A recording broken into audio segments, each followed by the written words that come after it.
ونستغفره ونؤمن به ونتوكل عليه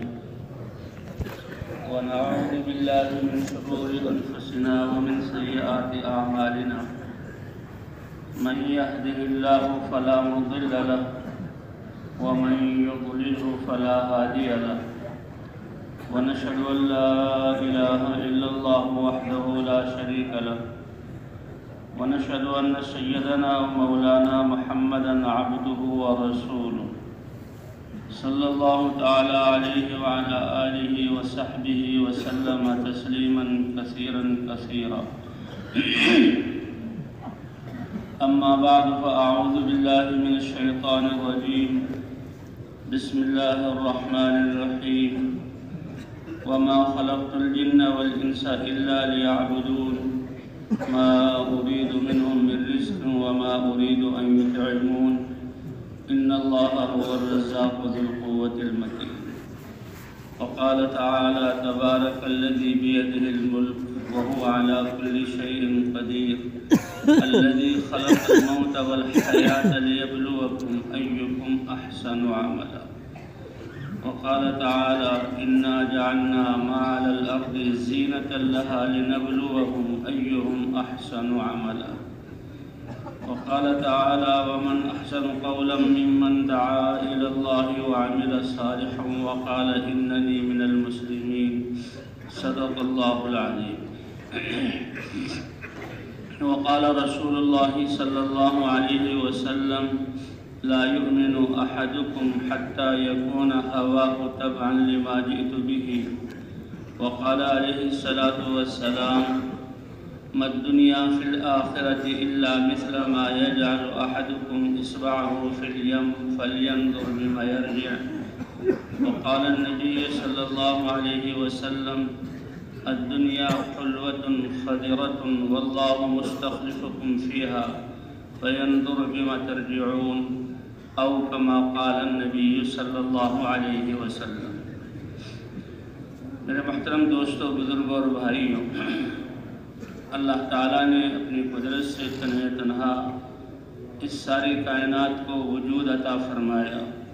اللہ ہی نے آسمانوں کو یہ بلندیاں عطا کی، اللہ ہی نے سورج کو یہ روشنی اور چاند میں یہ چاندنی عطا کی،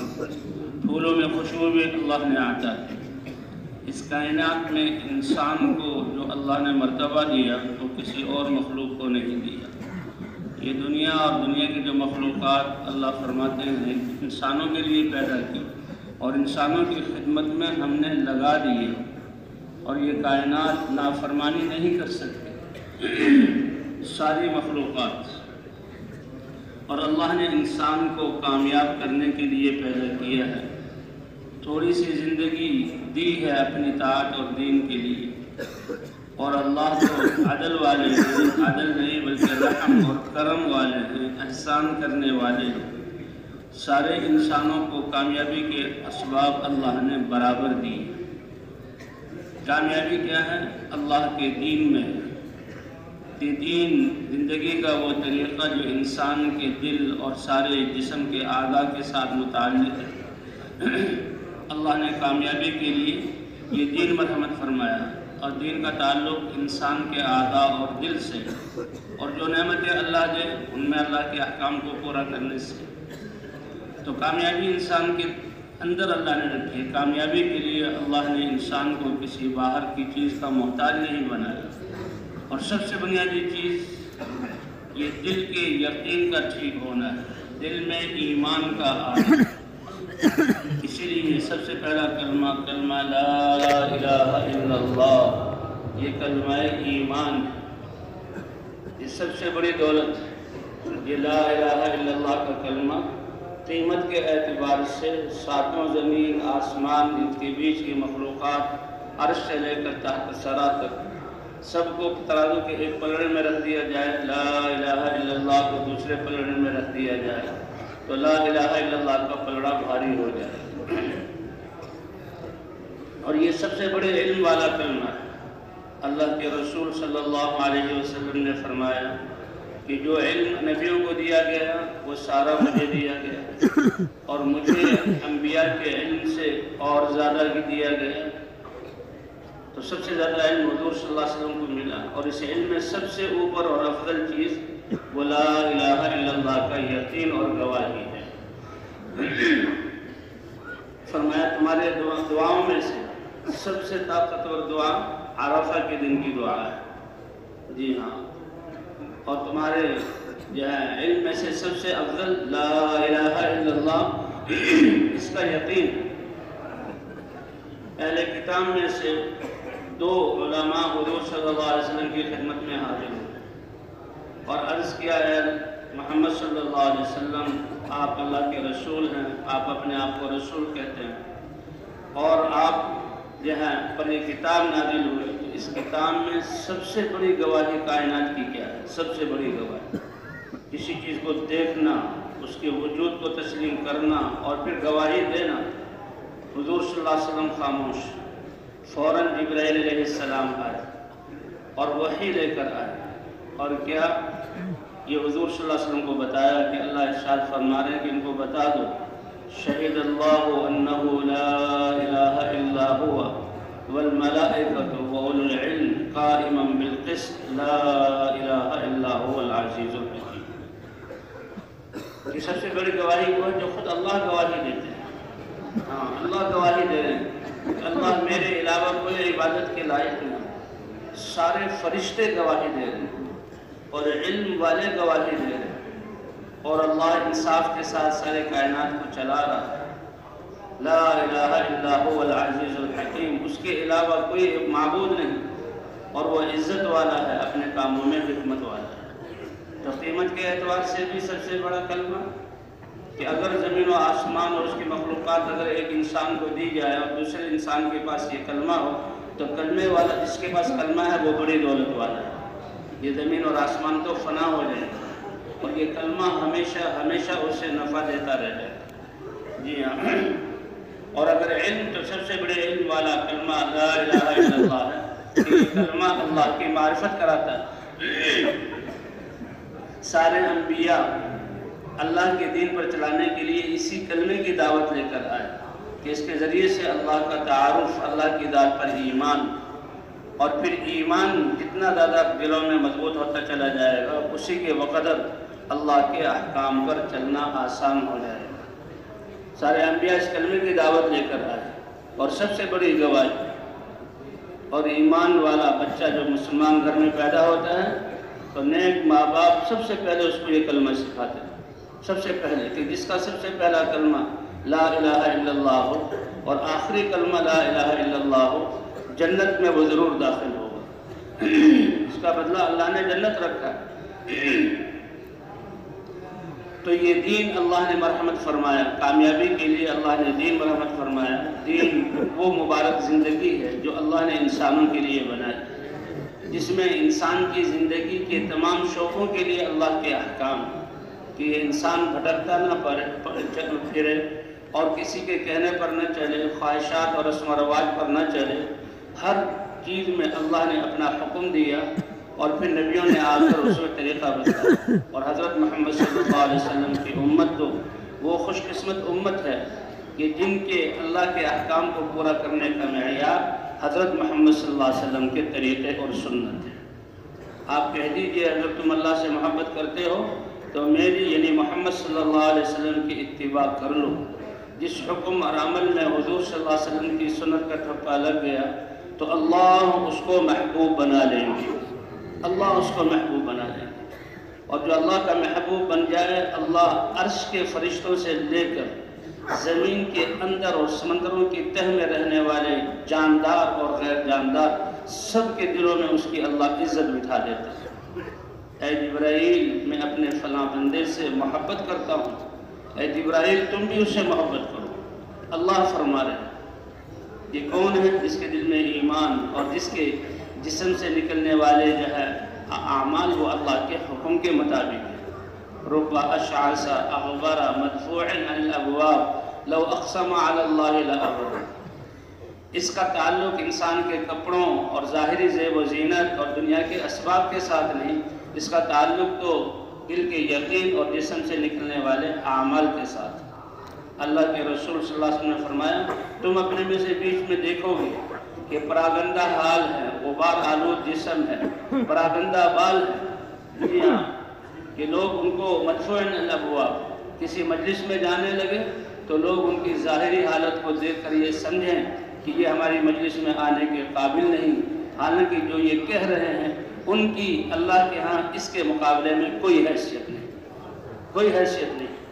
رب اشعث، پراگندہ حال، غبار آلود، پراگندہ بال، اور مجلسوں میں آئیں تو ان کو دور کر دیا جائے، لیکن اللہ کے ہاں ان کی اتنی قیمت ہے کہ اگر اللہ کا نام، اللہ کو اللہ کے نام کا واسطہ دے کر، قسم کھا کر اللہ سے کہہ دیں اے اللہ کر دے، تو اللہ وہ ضرور کر دیں گے۔ لو اقسم علی اللہ لأبرہ۔ حضور صلی اللہ علیہ وسلم کی مجلس سے صحابہ کے ساتھ بیٹھے ہوئے ہیں، ایک شخص گزرا، بڑے اچھے لباس والا، اچھی سواری والا، ظاہری حیثیت بہت اچھی، ظاہری اسباب بہت اچھے۔ اللہ کے رسول نے کہا اس شخص کے بارے میں کیا کہتے ہیں؟ اللہ کے رسول یہ بڑا آدمی ہے، جس مجلس میں آ جائیں سب اس کی طرف متوجہ ہو جائیں، جو بات کہے تو اس کی بات کو غور سے سنیں، کسی کی سفارش کرے تو بہت بالکل سفارش قبول ہو جائے،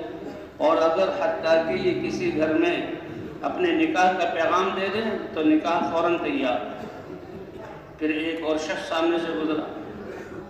اس کے بارے میں اللہ کے رسول صلی اللہ علیہ وسلم نے پوچھا تو اس کے ظاہری حال ایسا، اے اللہ کے رسول یہ تو بڑا عام سا آدمی ہے، فقیر سا آدمی ہے، یہ کسی مجلس میں آ جائے لوگ اس کی طرف توجہ ہی نہ کریں، یہ بات کہے تو کوئی اس کی بات کو سننے کے قابل نہ سمجھے، یہ کسی کی سفارش کرے تو کوئی سفارش قبول نہیں، کوئی سفارش قبول نہیں،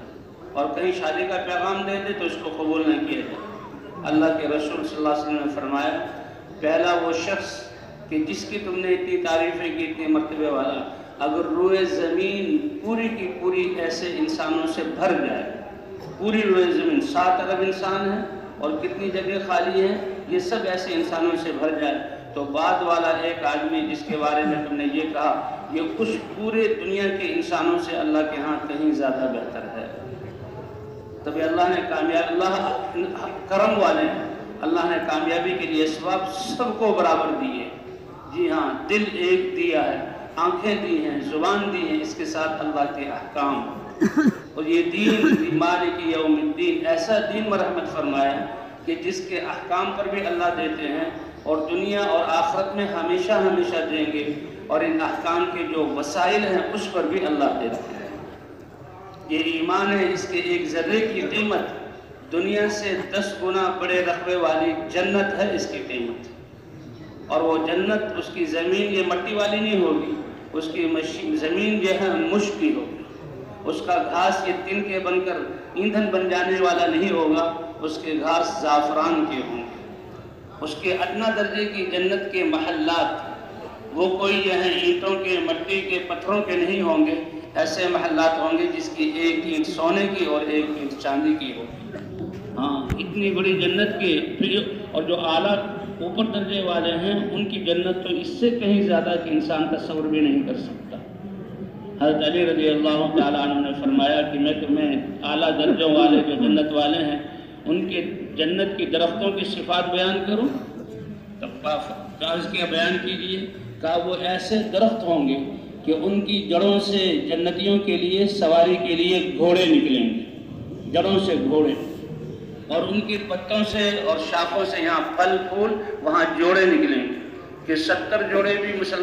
جنت والا پہنے تو کوئی بوجھ محسوس نہیں ہوگا، اور ہر جوڑے کا رنگ دوسرے جوڑے سے الگ ہوگا، اور دیکھنے والوں کو 70 رنگ نظر آئیں گے۔ دنیا کے لباس کی کیا حیثیت ہے! اور کہا یہ جو گھوڑے ہوں گے ان کی زینے، ان کے لگام ہیرے جواہرات سے جڑے ہوئے ہوں گے کہ اگر دنیا میں ایک ہیرا لایا جائے تو سورج کی روشنی اس کے سامنے مان پڑ جائے، اور جنتی اس پر سوار ہوگا، اور اتنے بڑے رقبے کی جنت کی سیر کے لیے اس کی رفتار کیسے ہوگی کہ جہاں نظر کا آخری سرا پہنچتا ہے، جہاں تک نظر جاتی ہے وہاں اس کا ایک قدم جائے گا۔ حضرت علی نے فرمایا میں بتاؤں کہ یہ کن لوگوں کو اللہ عطا فرمائیں گے کہ نچلے درجات والے اوپر والے درجات والوں کو دیکھیں گے، اے اللہ ان کا یہ اکرام اور اعزاز کیسے! میرے بندو تم تو ایمان لائے، کچھ اعمال کیے، میں نے اپنی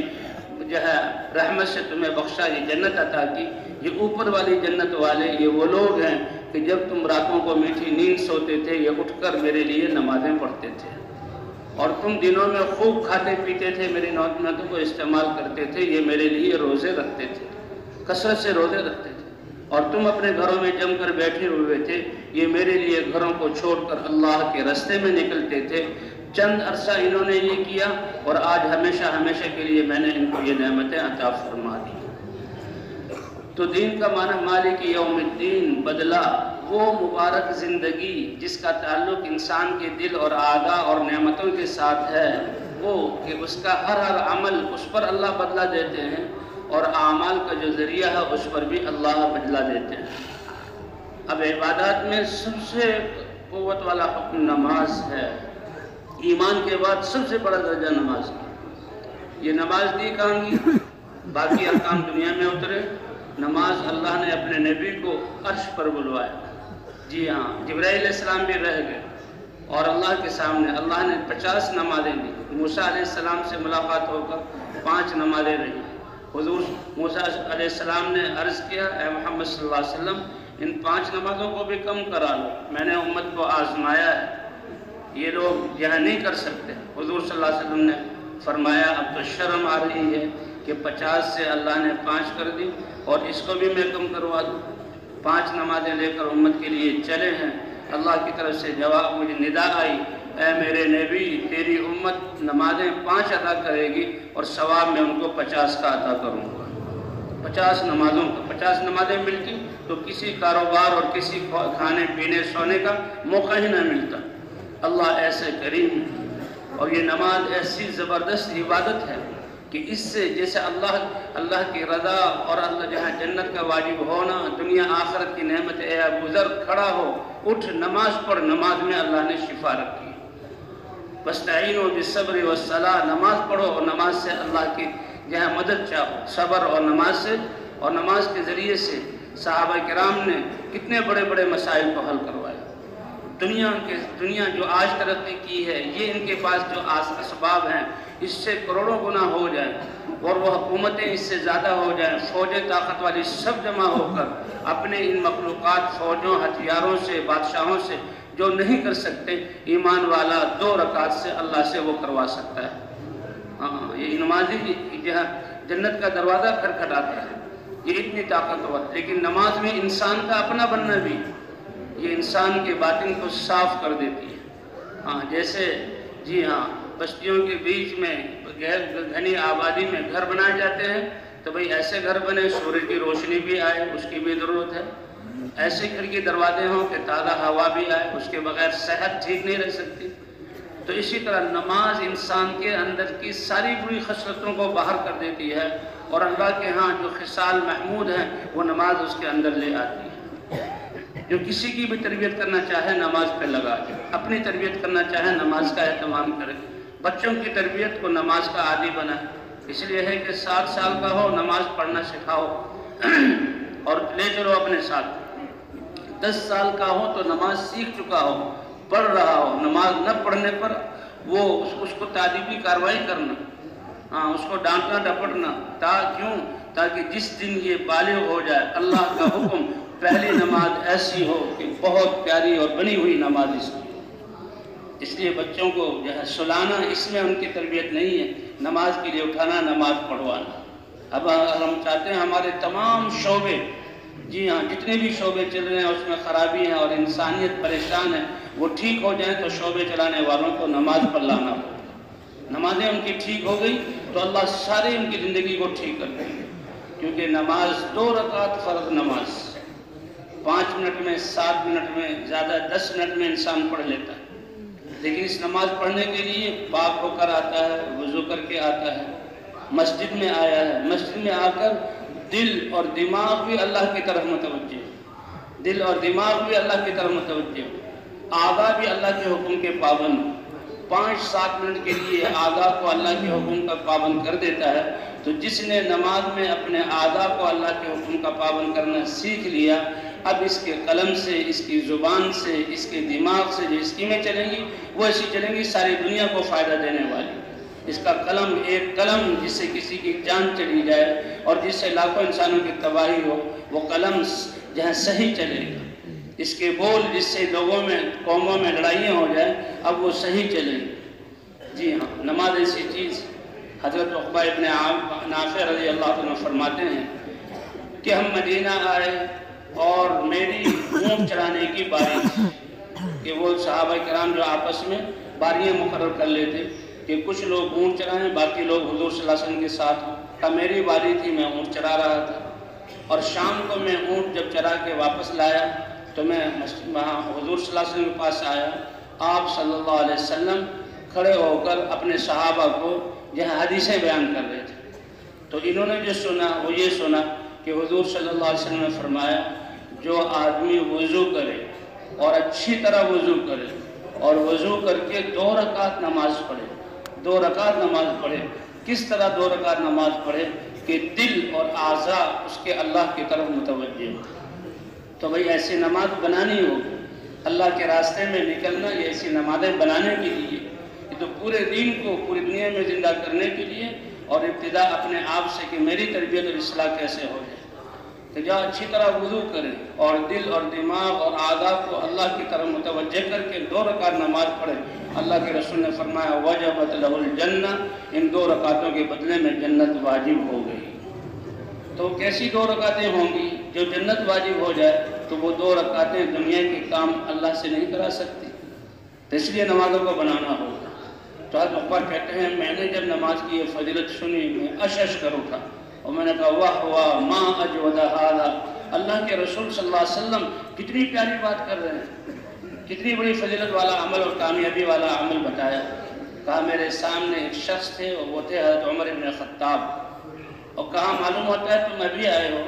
اور تم نے تو ابھی یہ دوسری بات سنی ہے، جو اس سے پہلی بات ہے وہ اس سے بہت اچھی ہے۔ کہا بتاؤ وہ اس سے پہلی بات کیا ہے؟ کہا اس سے پہلے حضور صلی اللہ علیہ وسلم نے یہ فرمایا کہ جو آدمی اچھی طرح وضو کرے اور وضو کر کے اشہد ان لا الہ الا اللہ و اشہد ان محمد رسول اللہ کہے، اور ایک روایت میں اشہد ان لا الہ الا اللہ وحدہ لا شریک لہ و اشہد ان محمدا عبدہ و رسولہ کہے، تو اللہ اس کے لیے جنت کے 8 دروازے کھول دیتے ہیں، جس دروازے سے چاہے یہ داخل ہو جائے۔ مالک یوم الدین، یہ دین ایسا اللہ نے ایسی زندگی عطا فرمائی تو کوئی انسان کی زندگی کا وقت اللہ کے احکام سے خالی نہیں، وسائل پر اللہ اتنا دیتے ہیں۔ انسان جب وضو کرتا ہے تو اس کے پانی کے ساتھ اس کے گناہ دھلتے، صغائر گناہ معاف ہو جاتے ہیں۔ علماء فرماتے ہیں کبائر کے لیے تو توبہ ضروری ہے، صغائر گناہ معاف ہو جاتے ہیں۔ پھر یہ مسجد کی طرف چلتا ہے، جی ہاں مسجد کی طرف چلتا ہے کہ 3 چیزیں ایسی ہیں، یعنی جو ہے ناگواریوں پر وضو کو پورا کرنا، جی ہاں ناگواریوں پر جہاں وضو کو وہ پورا کرنا، یہ ہے یعنی فضیلت والے اعمال میں سے فضیلت والے، کہ انسان جب مسجد کی طرف چلتا ہے تو ہر قدم پر اللہ ایک گناہ کو معاف فرماتے ہیں، ایک درجہ بلند فرماتے ہیں۔ کچھ صحابہ تھے، مسجد نبی کے آس پاس جگہ خالی ہو گئی بنی سلمہ قبیلے کے، تو انہوں نے یہ سوچا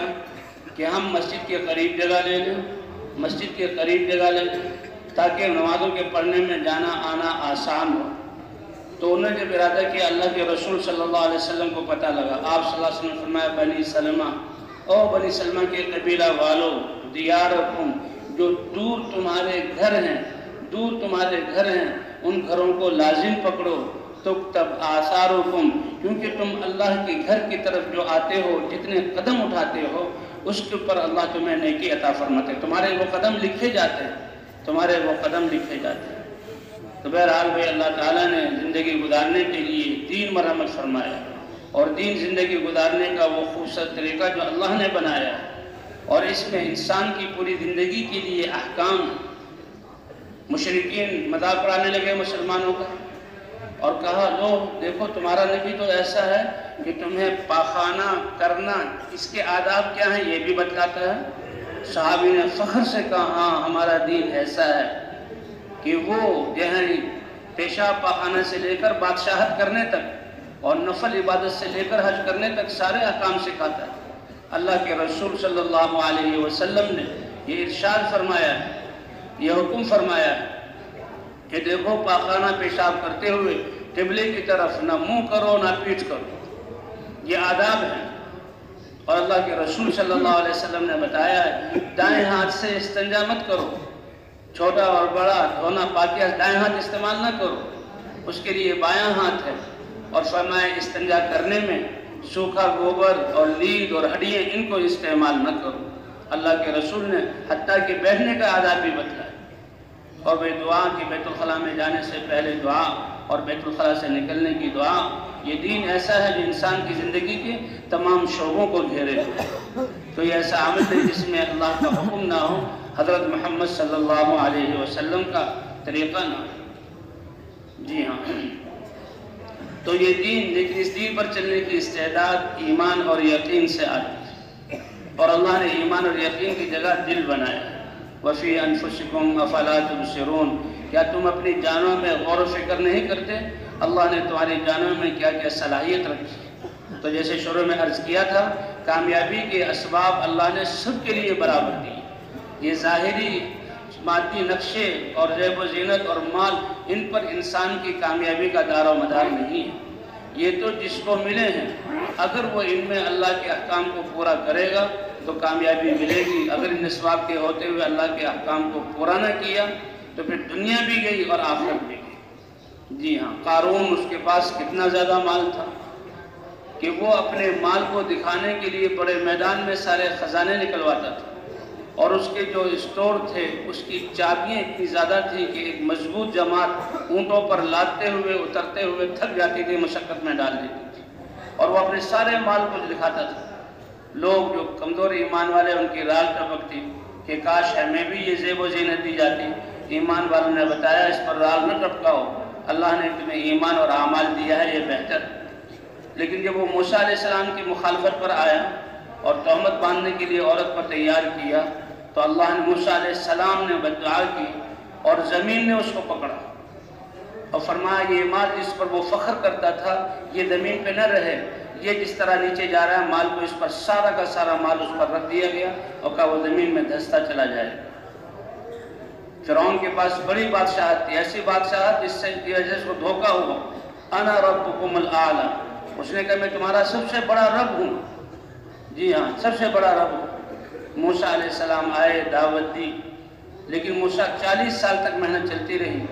اسی فرعون کو اسی کے مصر بحر قلزم میں اللہ نے جی ہاں چند سال گھڑیوں میں ہلاک کر دیا۔ بنی اسرائیل نے جب موسیٰ علیہ السلام کی دعوت کو قبول کیا، بنی اسرائیل ایمان والے تھے لیکن بگڑے ہوئے۔ وَنُرِيدُ أَن نَّمُنَّ عَلَى الَّذِينَ اسْتُضْعِفُوا فِي الْأَرْضِ وَنَجْعَلَهُمْ أَئِمَّةً وَنَجْعَلَهُمُ الْوَارِثِينَ وَنُمَكِّنَ لَهُمْ فِي الْأَرْضِ۔ اللہ نے فرمایا یہ کمزور قوم اور بد گناہوں کی وجہ سے حالات ایسے ان کے ہو گئے کہ فرعون ان سے بھیگار لیتا تھا، نرینہ اولادوں کو قتل کرتا تھا، عورتوں کو کام کروانے کے لیے باقی رکھتا تھا۔ اتنی پستی میں چلے گئے جب ہم نے ان کو اٹھانے کا ارادہ کیا، عزت دینے کا ارادہ کیا، ان سے چھینے ہوئے ملک کو دینے کا اور ان کے سامنے دشمن کو ہلاک کر کے ان کے دلوں کو ٹھنڈا کرنے کا ارادہ کیا، تو موسیٰ علیہ السلام دعوت لے کر آ گئے۔ موسیٰ علیہ السلام دنیاوی اسباب کے اعتبار سے کیسے کہ کمزور قوم میں پیدا ہوئے اور باپ کا سایہ بھی سر پر نہیں، یتیم ہے، ماں کی گود میں، اور ماں ڈر رہی ہے۔ پھر 40 سال تربیت ہوئی، 40 سال کے بعد اللہ نے یہ ہم کلامی کی اور دعوت دے کر بھیجا۔ 40 سال اے موسیٰ بنی اسرائیل کو تم توکل کی طرف بلا، ایمان والے ہیں بھروسہ اللہ پر کریں، کیونکہ ایمان کا نتیجہ کہ جب اللہ سب کچھ کرنے والے ہیں تو بھروسہ وعلی اللہ فلیتوکل المؤمنون، ایمان والوں کو بھروسہ اللہ پر کرنا چاہیے۔ وعلی اللہ فلیتوکل المتوکلون، جو کچھ بھروسہ کرنے والے ہیں وہ اللہ پر بھروسہ کریں، کیونکہ سارا معاملہ اللہ کے ہاتھ میں ہے۔ لو انکم تتوکلون علی اللہ حق توکلہ لرزقکم کما یرزق الطیر تغدو خماسا وتروح بطانا، کہ اگر تم اللہ پر بھروسہ کرو جیسا بھروسہ کرنے کا حق ہے تو اللہ ایسی آسانی والا عزت والا رزق دیں گے جیسے اللہ اپنے مخلوق پرندوں کو عطا کرتے ہیں کہ وہ گھونسلے سے صبح صبح نکلتے ہیں، نہ ان کے پاس دفاتر ہیں، نہ ان کے پاس دکانوں کے نقشے ہیں، نہ ان کے پاس مال ہے، وہ جاتے ہیں اور کھیتوں میں دانہ چنتے ہیں، اور شام کو اللہ اس حال میں لاتا ہے، صبح نکلے پوٹے خالی تھے اور شام کو آئے تو ان کے پوٹے بھرے ہوئے تھے، کہا ایسے آسانی سے اللہ تمہیں رزق دیں گے۔ جی ہاں، ایسے آسانی سے رزق دیں گے۔ اللہ پر بھروسہ کرنا۔ تو اے موسیٰ اپنی قوم کو توکل سکھا اور اپنی